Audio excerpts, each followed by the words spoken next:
ಎಲ್ಲರಿಗೂ ನಮಸ್ಕಾರ. ಆತ್ಮೀಯ ವೃತ್ತಿ ಬಾಂಧವರೇ ಮತ್ತು ನೆಚ್ಚಿನ ವಿದ್ಯಾರ್ಥಿಗಳೇ, ತಮಗೆಲ್ಲರಿಗೂ TSK ಟ್ಯುಟೋರಿಯಲ್ಸ್ಗೆ ಆತ್ಮೀಯವಾದಂಥ ಸ್ವಾಗತವನ್ನು ಬಯಸ್ತಾ, ಈ ಒಂದು ತರಗತಿಯಲ್ಲಿ ನಾನು ನಿಮ್ಮೊಂದಿಗೆ ಕರ್ನಾಟಕ ಸರ್ಕಾರದ ಅಧಿಕೃತ ಜಾಲತಾಣವಾದ ಕರ್ನಾಟಕ ಶಾಲಾ ಪರೀಕ್ಷೆ ಮತ್ತು ಮೌಲ್ಯ ನಿರ್ಣಯ ಮಂಡಳಿ ಅಂದರೆ KSEAB ವೆಬ್ಸೈಟ್ನಲ್ಲಿ SSLC ವಿದ್ಯಾರ್ಥಿಗಳಿಗೆ ಮತ್ತು ಶಿಕ್ಷಕರಿಗೆ ಲಭ್ಯ ಇರುವಂತಹ ಸಂಪನ್ಮೂಲಗಳನ್ನ ಹೇಗೆ ಬ್ರೌಸ್ ಮಾಡಬೇಕು, ಅದನ್ನ ಹೇಗೆ ಡೌನ್ಲೋಡ್ ಮಾಡ್ಕೋಬೇಕು ಮತ್ತೆ ಅದರ ಸದ್ಬಳಕೆಯನ್ನ ಯಾವ ರೀತಿ ನಾವು ಮಾಡ್ಕೋಬೇಕು ಎನ್ನುವಂತಹ ವಿಚಾರದ ಕುರಿತು ನಿಮಗೆ ಒಂದಷ್ಟು ಮಾಹಿತಿಯನ್ನ ತಿಳಿಸಿಕೊಡಲಿದ್ದೇನೆ. ಮೊದಲನೇದಾಗಿ ತಾವು ಗೂಗಲ್ ಕ್ರೋಮ್ ಅಥವಾ ಯಾವ್ದಾದ್ರು ಒಂದು ವೆಬ್ ಬ್ರೌಸರ್ನ ಓಪನ್ ಮಾಡಿ ಆ ಸರ್ಚ್ ಬಾರ್ ಅಲ್ಲಿ KSEAB ಅಂತ ಟೈಪ್ ಮಾಡಿ ಇಲ್ಲಿ ನೋಡ್ತಾ ಇದ್ದೀರಾ SSLC board Karnataka KSEAB Karnataka ಸರ್ಕಾರ ಅಂತ ಮೊದಲೇ ಬ್ಲಿಂಕ್ ಆಗ್ತಾ ಇದೆ. ಅದರ ಮೇಲೆ ನಾವು ಜಸ್ಟ್ ಕ್ಲಿಕ್ ಮಾಡಿದ್ರೆ KSEAB ಒಂದು ವೆಬ್ಸೈಟ್ ನ ಮುಖಪುಟ ಓಪನ್ ಆಗುತ್ತೆ, ಹೋಮ್ ಪೇಜ್. ಆ ಹೋಮ್ ಪೇಜ್ ಓಪನ್ ಆದ್ಮೇಲೆ ಅದರಲ್ಲಿ SSLC ಸ್ಟೂಡೆಂಟ್ ಕಾರ್ನರ್ ಅಂತಿದೆ ನೋಡಿ, ಅದರ ಮೇಲೆ ಕ್ಲಿಕ್ ಮಾಡಿದ್ರೆ ಇದರಲ್ಲಿ 2025-26ನೇ ಸಾಲಿನ SSLC ಪರೀಕ್ಷೆಗೆ ಸಂಬಂಧಿಸಿದಂತಹ ಸಾಕಷ್ಟು ಮಾಹಿತಿಗಳನ್ನು ಅಪ್ಲೋಡ್ ಮಾಡಿರ್ತಾರೆ. ಇದು ಕನ್ನಡ ಮತ್ತೆ ಇಂಗ್ಲಿಷ್ ಭಾಷೆ ಎರಡರಲ್ಲೂ ಲಭ್ಯ ಇದೆ. ಈಗ ನೀವು ನೋಡ್ತಾ ಇದ್ದೀರಾ ಕನ್ನಡ ಭಾಷೆಯಲ್ಲಿ ಮಾಹಿತಿ ಇದೆ. ನಾನು ಅದನ್ನ ಇಂಗ್ಲಿಷ್ ಮೇಲೆ ಕ್ಲಿಕ್ ಮಾಡಿದ್ರೆ ಇಂಗ್ಲಿಷ್ ಭಾಷೆಗೆ ಅದು ನಾವು ಬ್ರೌಸ್ ಮಾಡ್ಕೋಬಹುದು. ಇಲ್ಲಿ ಇನ್ನೊಂದು ಪ್ರಮುಖ ಅಂಶವನ್ನ ಗಮನಿಸಿ, ನಾವು ಈ ಒಂದು ವೆಬ್ಸೈಟ್ಗೆ ಲಾಗಿನ್ ಆದ್ರೆ ಎಷ್ಟು ಜನ ಈ ಒಂದು ವೆಬ್ಸೈಟ್ಗೆ ಭೇಟಿ ನೀಡಿದ್ದಾರೆ ಅಂತ ಇಲ್ಲಿ ಸಂಖ್ಯೆ ಸಮೇತ ಇಲ್ಲಿ ಮಾಹಿತಿ ಲಭ್ಯ ಇದೆ. ಇದರಲ್ಲಿ ಬನ್ನಿ ಏನೆಲ್ಲ ಇದೆ ಅಂತ ನೋಡೋಣ. SSLC ಪರೀಕ್ಷೆಗೆ ಸಂಬಂಧಪಟ್ಟಂತಹ ಅಧಿಸೂಚನೆಗಳು, ಪರೀಕ್ಷಾ ನೋಂದಣಿಗೆ ಸಂಬಂಧಪಟ್ಟಂತಹ ಲಿಂಕ್ಗಳು ಮತ್ತೆ ಸುತ್ತೋಲೆಗಳು ಎಲ್ಲ ಲಭ್ಯ ಇದೆ. ನಮಗೆ ಅಂದ್ರೆ ವಿದ್ಯಾರ್ಥಿಗಳಿಗೆ ಮತ್ತೆ ಶಿಕ್ಷಕರಿಗೆ ಅತ್ಯವಶ್ಯಕವಾಗಿ ಬೇಕಾಗಿರುವಂತಹ ಕೆಲವೊಂದು ಮಾಹಿತಿಗಳನ್ನು ಮಾತ್ರ ನಾನು ಇಲ್ಲಿ ಆ ಒಂದು ಮಾಹಿತಿಗಳ ಮೇಲೆ ಬೆಳಕನ್ನ ಚೆಲ್ತೀನಿ. ಇಲ್ಲಿ ನೋಡ್ತಾ ಇದ್ರೆ SSLC ಪೂರ್ವ ಸಿದ್ಧತಾ ಪರೀಕ್ಷೆ ವೇಳಾಪಟ್ಟಿ ಅಂತಿದೆ. ವಿದ್ಯಾರ್ಥಿಗಳೇ, ತಮ್ಗೆಲ್ಲ ಗೊತ್ತಿದೆ, ಈ ಹಿಂದೆ ಸ್ಟೇಟ್ ಲೆವೆಲ್ ಪರೀಕ್ಷೆ ಒಂದ್ ಮಾಡ್ತಾ ಇದ್ರು, ಡಿಸ್ಟ್ರಿಕ್ಟ್ ಲೆವೆಲ್ ಪರೀಕ್ಷೆ ಒಂದ್ ಮಾಡ್ತಾ ಇದ್ರು. ಆದ್ರೆ ಈ ಒಂದು ವರ್ಷ ಸ್ಟೇಟ್ ಲೆವೆಲ್ ಇಂದಾನೆ 3 ನಿಮಗೆ ಪೂರ್ವ ಸಿದ್ಧತಾ ಪರೀಕ್ಷೆಯನ್ನ ಮಾಡ್ತಾರೆ. ಅದರ ದಿನಾಂಕಗಳನ್ನ ಇಲ್ಲಿ ಆಲ್ರೆಡಿ ವೆಬ್ಸೈಟ್ ಅಲ್ಲಿ ಬಿಡುಗಡೆ ಮಾಡಿದ್ದಾರೆ. ಟೈಮ್ ಟೇಬಲ್ ಇನ್ನ ಬಿಡುಗಡೆ ಮಾಡಿಲ್ಲ, ಅದನ್ನ ಇನ್ನೇನು ಕೆಲವೇ ದಿನಗಳಲ್ಲಿ ಬಿಡುಗಡೆ ಮಾಡ್ತಾರೆ. ನಂತರ SSLC ಪರೀಕ್ಷೆ ವೇಳಾಪಟ್ಟಿಯನ್ನ ಈಗಾಗಲೇ ಬಹಳ ಮುಂಚೆನೆ ಏನ್ ಮಾಡಿದ್ದಾರೆ, ಅನೌನ್ಸ್ ಮಾಡಿದ್ದಾರೆ. ಯಾಕಂದ್ರೆ ಮಕ್ಕಳು ಸಿದ್ಧತೆ ಮಾಡ್ಕೊಳ್ಳಿ ಅಂತ. ನೀವು ಇಲ್ಲಿ ಇನ್ನೊಂದು ಅಂಶವನ್ನ ಗಮನಿಸಬಹುದು, SSLC ಪರೀಕ್ಷೆ 1 ಮತ್ತೆ ಪರೀಕ್ಷೆ 2ರ ವೇಳಾಪಟ್ಟಿ ಎರಡೂ ಸಹ ಇಲ್ಲಿದೆ. ನೀವು ಜಸ್ಟ್ ಅದ್ರ ಮೇಲೆ ಕ್ಲಿಕ್ ಮಾಡಿದ್ರೆ ಇಲ್ಲಿ ನೋಡ್ತಾ ಇದ್ದೀರಾ ಪರೀಕ್ಷೆ 1 18 ಮಾರ್ಚ್ 2026 ಬುಧವಾರದಿಂದ ಪ್ರಾರಂಭ ಆಗಿ 2/4/2026 ಗುರುವಾರದಂದು ಪರೀಕ್ಷೆ ಮುಕ್ತಾಯ ಆಗುತ್ತೆ.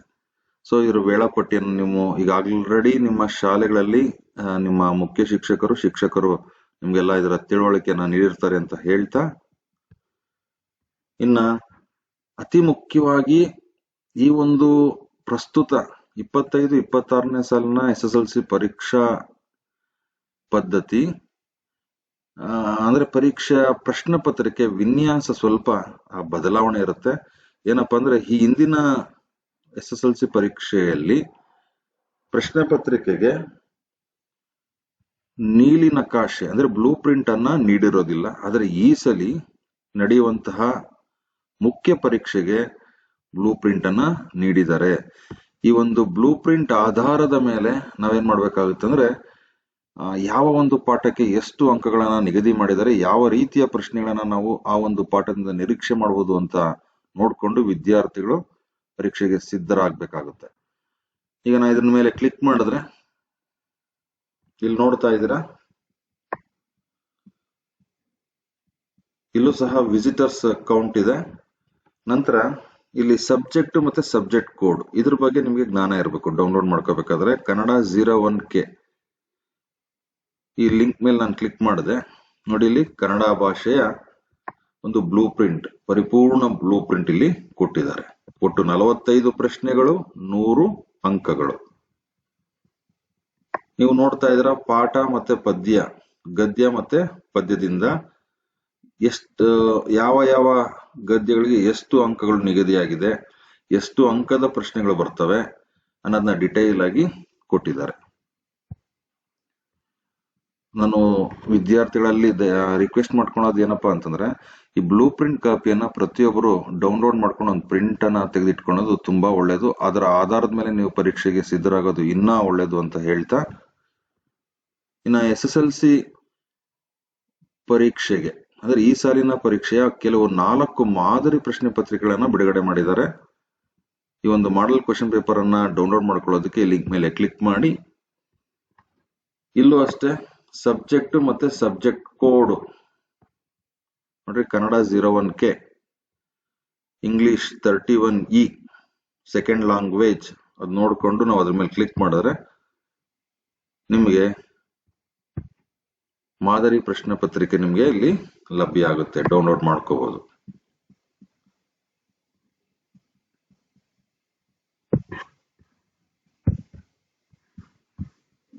ಇನ್ನು ಮುಂದುವರೆದು ಮಧ್ಯವಾರ್ಷಿಕ ಪರೀಕ್ಷೆಯ ಪ್ರಶ್ನೆ ಪತ್ರಿಕೆನೂ ಇಲ್ಲಿ ಲಭ್ಯ ಇದೆ. ನೀವು ಅದನ್ನ ಬ್ರೌಸ್ ಮಾಡಿ ಡೌನ್ಲೋಡ್ ಮಾಡಿ ಈ ಒಂದು ಕಾಪಿಯನ್ನ ತೆಗೆದಿಟ್ಕೊಳ್ಳಿ. ನಂತರ LBA ಅಂದ್ರೆ ಲೆಸನ್ ಬೇಸ್ಡ್ ಅಸೆಸ್ಮೆಂಟ್ ಗೆ ಸಂಬಂಧಪಟ್ಟಂತೆ ಇಲಾಖೆ ಬಿಡುಗಡೆ ಮಾಡಿರುವಂತಹ ಸಮಗ್ರ ಪ್ರಶ್ನೆ ಕೋಟಿನೂ ಸಹ ಇಲ್ಲಿ ಲಭ್ಯ ಇದೆ. ಕ್ರಮ ಸಂಖ್ಯೆ 9 ನೋಡಿ, ಲಿಂಕ್ ಮೇಲೆ ನಾನು ಕ್ಲಿಕ್ ಮಾಡಿದೆ. ಕ್ಲಿಕ್ ಮಾಡಿದ್ರೆ ಈ ರೀತಿ ನಿಮ್ಗೆ ಓಪನ್ ಆಗುತ್ತೆ. ಈ ಬ್ಲೂ ಹೈಪರ್ ಲಿಂಕ್ ಮೇಲೆ ಜಸ್ಟ್ ನಾನು ಕ್ಲಿಕ್ ಮಾಡಿದ್ರೆ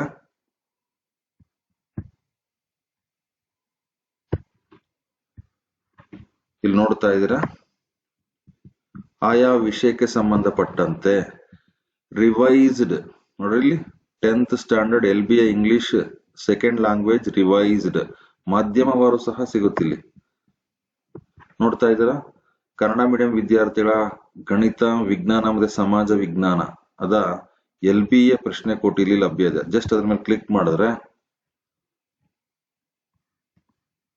ಸಮಗ್ರ ಪ್ರಶ್ನೆ ಕೋಟಿ, LBA ಸಮಗ್ರ ಪ್ರಶ್ನೆ ಕೋಟಿ ನಿಮಗೆ ಇಲ್ಲಿ ಡೌನ್ಲೋಡ್ ಆಗುತ್ತೆ.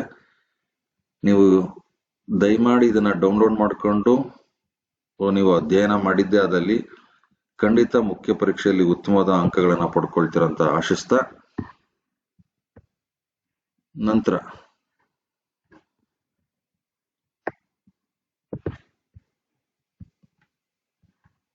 ಇನ್ನ ಕಳೆದ ಸಾಲಿನ ಮುಖ್ಯ ಪರೀಕ್ಷೆಯ 3 ಮುಖ್ಯ ಪರೀಕ್ಷೆಯ ಪ್ರಶ್ನೆ ಪತ್ರಿಕೆಗಳು ಇಲ್ಲಿ ಲಭ್ಯ ಇದೆ, ಡೌನ್ಲೋಡ್ ಮಾಡ್ಕೋಬಹುದು. ಮತ್ತೆ ಕಳೆದ ಸಾಲಿನ ಮಾದರಿ ಪ್ರಶ್ನೆ ಪತ್ರಿಕೆಗಳು ಮತ್ತೆ ಉತ್ತರ ಕೀಲಿಕೈಗಳು ಸಹ ಇಲ್ಲಿ ಸಿಗುತ್ತೆ, ಅದನ್ನ ನೀವು ಡೌನ್ಲೋಡ್ ಮಾಡ್ಕೋಬಹುದು. ಮತ್ತೆ ಇನ್ನೊಂದು ಹೆಜ್ಜೆ ಮುಂದೆ ಯೋಚನೆ ಮಾಡಿ, ನಮ್ಮ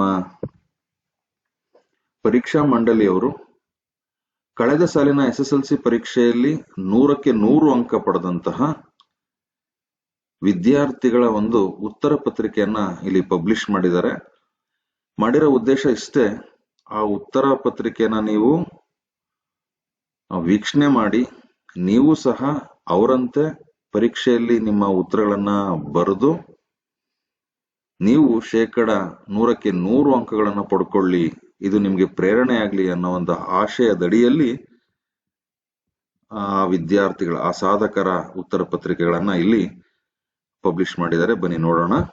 ನೋಡಿ, ಇಲ್ಲಿ ನಾನು ಕ್ಲಿಕ್ ಮಾಡಿದೆ. ಇಲ್ಲಿ ನೋಡ್ತಾ ಇದ್ದೀರಾ, ವಿಷಯ ಮತ್ತೆ ವಿಷಯ ಸಂಕೇತ ಎರಡನ್ನ ಕೊಟ್ಟಿದ್ದಾರೆ. ನಾನು 31E ಇಂಗ್ಲಿಷ್ನ ಒಟ್ಟು 1, 2, 3 ಉತ್ತರ ಪತ್ರಿಕೆಗಳನ್ನ ಪಬ್ಲಿಷ್ ಮಾಡಿದ್ದಾರೆ. ನಾನು ಅದ್ರ ಮೇಲೆ ಕ್ಲಿಕ್ ಮಾಡಿದೆ. ಇಲ್ಲಿ ನೋಡ್ತಾ ಇದ್ದೀರಾ ನೀವು, ಆನ್ಸರ್ ಬುಕ್ಲೆಟ್ ನಂಬರ್ ಮತ್ತೆ ರಿಜಿಸ್ಟರ್ ನಂಬರ್, ಡೇಟು ಮತ್ತೆ ಕೊಠಡಿ ಮೇಲ್ವಿಚಾರಕರ ಸಹಿ ಮತ್ತೆ ದಿನಾಂಕ ಮತ್ತೆ ಸೀರಿಯಲ್ ನಂಬರ್ ಇವೆಲ್ಲವನ್ನ ಏನ್ ಮಾಡಿದ್ದಾರೆ, ಬ್ಲರ್ ಮಾಡಿದ್ದಾರೆ, ಹೈಡ್ ಮಾಡಿದ್ದಾರೆ. ಯಾಕಪ್ಪ ಅಂತಂದ್ರೆ RTA ಅಡಿಯಲ್ಲಿ ಯಾವುದೇ ಒಬ್ಬ ವಿದ್ಯಾರ್ಥಿಯ ಒಂದು ವೈಯಕ್ತಿಕ ಮಾಹಿತಿಗಳನ್ನ ನಾವೇನ್ ಮಾಡಬೇಕಾಗುತ್ತೆ, ವೈಯಕ್ತಿಕ ಮಾಹಿತಿಗಳಂದ್ರೆ ಉತ್ತರ ಪತ್ರಿಕೆಗಳನ್ನ ಡಿಸ್ಕ್ಲೋಸ್ ಮಾಡಬಾರ್ದು ಅನ್ನೋ ಒಂದು ಉದ್ದೇಶಕ್ಕೋಸ್ಕರ ಮಂಡಳಿ ಈ ಒಂದು ನಿರ್ಧಾರವನ್ನ ತೆಗೆದುಕೊಂಡಿದೆ. ನೀವು ನೋಡ್ತಾ ಇದ್ರೆ ಇಲ್ಲಿ 80ಕ್ಕೆ 80 ಅಂಕಗಳನ್ನ ಮಗು ಪಡ್ಕೊಂಡಿರೋದು.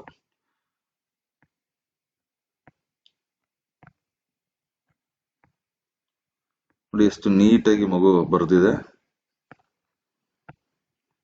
ಮತ್ತೆ ಬಾಕ್ಸ್ ಸಹ ಹಾಕಿದೆ. ಇದನ್ನೆಲ್ಲ ನೀವು ಗಮನಿಸಬೇಕು. ಎಲ್ಲೂ ಸಹ ಚಿತ್ ಮಾಡಿಲ್ಲ, ಮತ್ತೆ ಮುಖ್ಯವಾದಂತಹ ಅಂಶಗಳಿಗೆ ಅಂಡರ್ಲೈನ್ ಮಾಡಿದ್ದಾರೆ.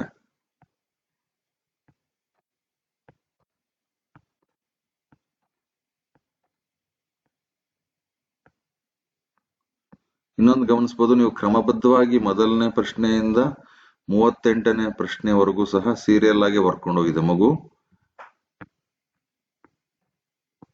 ಸೊ ನೀವು ಸಹ ಮುಖ್ಯ ಪರೀಕ್ಷೆಯಲ್ಲಿ ಇದೇ ರೀತಿ ಉತ್ತರವನ್ನ ಬರೆದು ಇವರಂತೆ ನೀವು ಸಹ ಸಾಧಕರ ಪಟ್ಟಿಗೆ ಸೇರ್ತೀರಾ ಅಂತ ಬಹುಶಃ ಹೇಳಕ್ಕಾಗಲ್ಲ. ಮುಂದಿನ ದಿನಗಳಲ್ಲಿ ನಿಮ್ಮ ಉತ್ತರ ಪತ್ರಿಕೆಗಳೇ ಇಲಾಖೆ ಪಬ್ಲಿಷ್ ಮಾಡಬಹುದು. ಆ ಒಂದು ಸಾಧಕರ ಪಟ್ಟಿಗೆ ನೀವು ಸೇರ್ಲಿ ಅಂತ ಆಶಿಸ್ತಾ, ಇನ್ನ ಪಠ್ಯ ಪುಸ್ತಕನೂ ಲಭ್ಯ ಇದೆ ನೋಡಿ. SSLC ವಿದ್ಯಾರ್ಥಿಗಳ 6 ವಿಷಯಕ್ಕೆ ಸಂಬಂಧಪಟ್ಟಂತೆ ಪಠ್ಯ ಪುಸ್ತಕನೂ ಲಭ್ಯ ಇದೆ, ನೀವು ಡೌನ್ಲೋಡ್ ಮಾಡ್ಕೋಬಹುದು.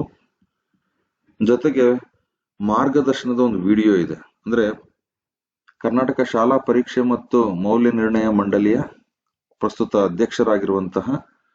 ನಿರ್ದೇಶಕರಾಗಿರುವಂತಹ ಮಾನ್ಯ ಗೋಪಾಲ್ ಕೃಷ್ಣ HN ಸಾಹೇಬ್ರು ಅವರು SSLC ವಿದ್ಯಾರ್ಥಿಗಳ ಪರೀಕ್ಷಾ ಸಿದ್ಧತೆ ಬಗ್ಗೆ ಒಂದು ನೀಡಿರುವಂತಹ ಮಾರ್ಗದರ್ಶನದ ವಿಡಿಯೋ ಇದೆ. ಬನ್ನಿ ಒಮ್ಮೆ ನೋಡೋಣ. ಎಲ್ರಿಗೂ ನಮಸ್ಕಾರ. ಇವತ್ತು ನಮ್ಮ SSLC ಓದ್ತಾ ಇರ್ತಕ್ಕಂಥ ವಿದ್ಯಾರ್ಥಿಗಳ ಪೋಷಕರಿಗೆ ಒಂದೆರಡು ಕಿವಿ ಮಾತನ್ನ ಹೇಳಲಿಕ್ಕೆ ಇಷ್ಟಪಡ್ತೇನೆ. ಈಗಾಗಲೇ ನಿಮ್ಗೆ ಗೊತ್ತಿರೋ ಹಾಗೆ ನಮ್ಮ 10ನೇ ತರಗತಿಯ ಪರೀಕ್ಷೆಗೆ ಸಂಬಂಧಪಟ್ಟಂತ ವೇಳಾಪಟ್ಟಿನ ನಾವು ಘೋಷಣೆ ಮಾಡಿದ್ದೀವಿ. ಸೊ ಈ ವೇಳಾಪಟ್ಟಿ ಪ್ರಕಾರ ಮಾರ್ಚ್ 18ನೇ ತಾರೀಕಿನಿಂದ ಏಪ್ರಿಲ್ 2ನೇ ತಾರೀಕುವರೆಗೂ ಮೊದಲನೇ ಪರೀಕ್ಷೆ ನಡೀತಾ ಇದೆ. ಸೊ ಇಲ್ಲಿ director for KSEAB Gopal Krishna HN ಸಾಹೇಬರು ವಿದ್ಯಾರ್ಥಿಗಳಿಗೆ ಪರೀಕ್ಷಾ ಕುರಿತು ಸಾಕಷ್ಟು ಒಂದು ಮೋಟಿವೇಶನಲ್ ಇನ್ಸ್ಪಿರೇಷನಲ್ ಸ್ಪೀಚ್ ಅನ್ನ ಕೊಟ್ಟಿದ್ದಾರೆ. ದಯಮಾಡಿ ಎಲ್ಲಾ ವಿದ್ಯಾರ್ಥಿಗಳು ಆ ಒಂದು ವಿಡಿಯೋವನ್ನ ನೋಡಿ ನೀವು ಪ್ರೇರಣೆಯನ್ನ ಹೊಂದಿ ಪರೀಕ್ಷೆಗೆ ಸಿದ್ಧರಾಗಿ ಪರೀಕ್ಷೆಯಲ್ಲಿ ಉತ್ತಮ ಅಂಕಗಳನ್ನ ಪಡ್ಕೊಳ್ಳಿ ಅಂತ ತಿಳಿಸ್ತಾ, ಇನ್ನ ನಾನು ಮತ್ತೆ ಹೋಮ್ ಪೇಜ್ಗೆ ಬಂದ್ರೆ, ಹೋಮ್ ಪೇಜ್ ಅಲ್ಲಿ ಏನೆಲ್ಲ ಇದೆ ಅಂತ ನೋಡೋಣ. SSLC ಪೋರ್ಟಲ್ಗೆ ಸಂಬಂಧಪಟ್ಟಂತೆ BO ಲಾಗಿನ್, ಡಿಸ್ಟ್ರಿಕ್ಟ್ ಲಾಗಿನ್ ನೋಡಿ ಎಲ್ಲ ಇದೆ. ಇದು ನಿಮ್ಗೆ ಅನ್ವಯ ಆಗಲ್ಲ ವಿದ್ಯಾರ್ಥಿಗಳೇ. ಇನ್ನ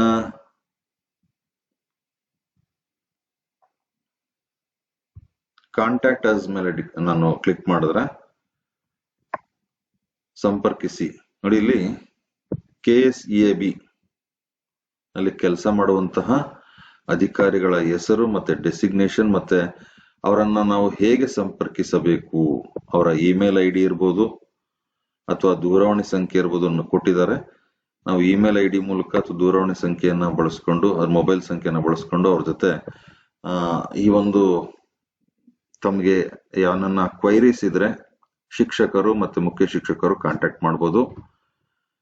ಇನ್ನ ವಿದ್ಯಾರ್ಥಿಗಳಿಗೆ ಹೆಲ್ಪ್ ಲೈನ್ ಅಂತಿದೆ, ಆ ಹೆಲ್ಪ್ ಲೈನ್ ಮೇಲೆ ನಾನು ಕ್ಲಿಕ್ ಮಾಡಿದೆ. ಇಲ್ಲಿ SSLC ಪರೀಕ್ಷೆಗೆ ಸಂಬಂಧಪಟ್ಟಂತೆ ಯಾವ್ದಾದ್ರು ಕ್ವೈರೀಸ್ ಇದ್ರೆ ಇಲ್ಲಿ ಆ ನಂಬರ್, ಹೆಲ್ಪ್ ಲೈನ್ ನಂಬರ್ ಕೊಟ್ಟಿದ್ದಾರೆ. ಅಲ್ಲಿ ಹೆಲ್ಪ್ ಲೈನ್ ನಂಬರ್ಗೆ ಕರೆ ಮಾಡಿ ನೀವು ನಿಮ್ಮ ಸಮಸ್ಯೆಯನ್ನ ಬಗೆಹರಿಸ್ಕೋಬಹುದು. ಇನ್ನು ಡಿಪಾರ್ಟ್ಮೆಂಟ್ ವೆಬ್ಸೈಟ್ಸ್ ಅನ್ನ ನೋಡೋದಾದ್ರೆ ಇಲ್ಲಿ ನೋಡಿ, ಆದರ್ಶ ವಿದ್ಯಾಲಯ, KPS ಶಾಲೆ, DSERT. ಸೊ ಈ ರೀತಿ ಸಾಕಷ್ಟು ಉದಾಹರಣೆಗೆ ಆದರ್ಶ ವಿದ್ಯಾಲಯದ ಮೇಲೆ ಕ್ಲಿಕ್ ಮಾಡಿದ್ರೆ ಆದರ್ಶ ವಿದ್ಯಾಲಯಕ್ಕೆ ಸಂಬಂಧಪಟ್ಟಂತೆ ಸಾಕಷ್ಟು ಮಾಹಿತಿಯನ್ನ ಇಲ್ಲಿ ಅಪ್ಲೋಡ್ ಮಾಡಿದ್ದಾರೆ. ಅದನ್ನ ಬ್ರೌಸ್ ಮಾಡಿ ಮಾಹಿತಿಯನ್ನ ಪಡ್ಕೋಬಹುದು. ಸೊ ಇಷ್ಟನ್ನ ತಿಳಿಸ್ತಾ ನಾನು ಈ ದಿನದ ಒಂದು ತರಗತಿಯನ್ನ ವೈಂಡ್ ಅಪ್ ಮಾಡ್ತಾ ಇದ್ದೀನಿ.